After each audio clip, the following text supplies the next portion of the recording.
I'm going to get these doors all prepped up now, so I'm going to want these handles out. I've already started to have a look at this one, and I've worked out if you wiggle this out, you squeeze it and wiggle it up and down, you'll release it, and then you've got to sort of pull it and opening the handle, pulling the handle together with this, so you've got to sort of pull it out together like that, and that'll come out. So it has got a bit broken off the bottom there. I haven't done that, someone's been at it before. It was loose when I already come to it.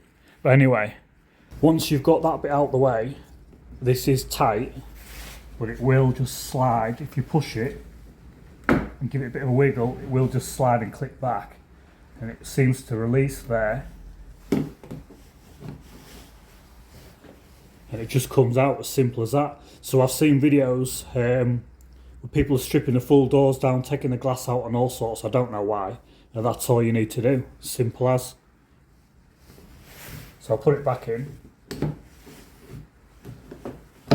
Slides forward like that. So obviously that's in there. Wiggle it up, down, pull it out, and then they come together. That'll curve round, and then, as I say, that back and out, just like that.